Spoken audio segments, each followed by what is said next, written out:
썸네일 보시고 그럼 이혼하라는 소리냐? 라고 하실 수도 있는데 그런 게 아니니까 영상 끝까지 확인해 주시기 바랍니다.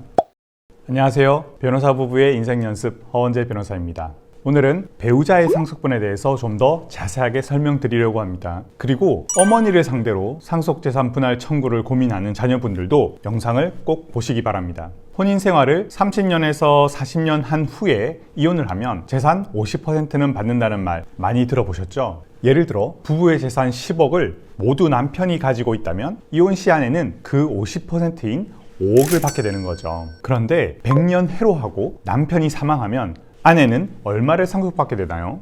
이때는 자녀가 몇 명인가에 따라 달라지는데요. 상속순위와 비율은 지난 영상 참고해 주시기 바랍니다. 자녀가 한 명이라면야 아내의 몫이 60%니까 큰 상관이 없겠지만 2명이면 40%, 4명이면 27%로 아내의 몫은 현격하게 줄어듭니다. 남편 임종까지 병수발 다 들어가면서 살았는데 말이죠. 상속 비율이 적어질수록 아내의 노후는 보호받지 못하게 됩니다. 뭔가 좀 불합리하죠?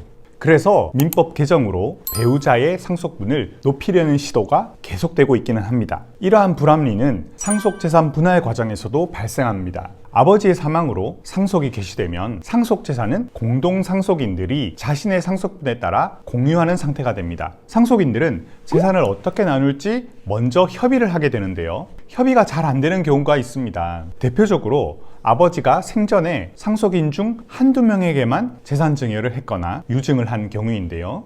이것을 상속인의 특별수익이라고 합니다.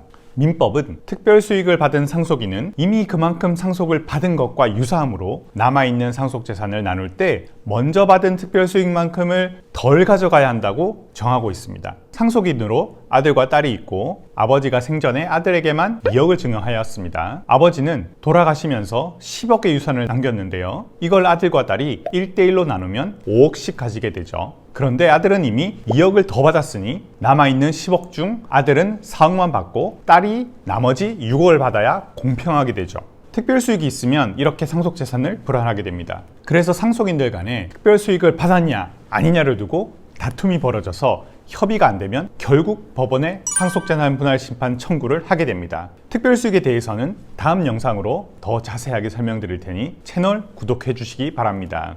오늘은 배우자의 특별수익에 대해 말씀드리려고 하는데요. 제가 수행한 사건 중에 이런 사례가 있었습니다. 실제 사건의 사실관계는 훨씬 복잡하지만 단순화해서 말씀드리겠습니다.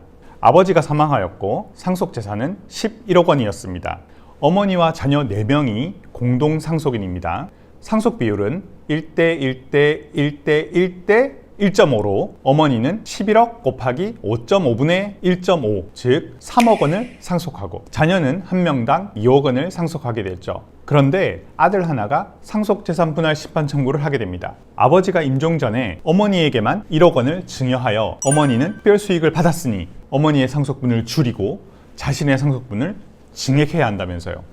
저는 지금 말씀드릴 대법원 판결을 제출하면서 어머니의 승소를 이끌었는데요. 문구 하나하나가 뼈를 때리는 것이니 잘 들어봐 주시기 바랍니다. 배우자가 피상속인과 함께 가정 공동체를 형성하고 이를 토대로 서로 헌신하며 가족의 경제 기반인 재산을 획득 유지하고 자녀들에게 양육과 지원을 계속 해온 경우 배우자에 대한 생전 증여는 위와 같은 배우자의 기여나 노력에 대한 보상 내지 평가, 실질적 공동재산의 청산, 배우자 여생에 대한 부양 의무 이행 등의 의미도 함께 담겨 있다고 봄이 타당하므로 그러한 한도 내에서는 생전 증여를 특별수익에서 제외하더라도 자녀인 공동상속인들과의 관계에서 공평을 해친다고 말할 수 없다. 배우자에 대한 생전 증여는 특별수익으로 쉽게 보지 않겠다는 판결입니다. 서두에서 말씀드린 것처럼 자녀가 많을수록 배우자의 상속분이 줄어드는 민법의 공백을 메꾸는 상당히 합리적인 판례죠. 아들이 위와 같은 법리를 알고 있었다면 어머니를 상대로 상속재산 분할 심판을 청구하지 않았을 수도 있겠다는 아쉬움이 남습니다.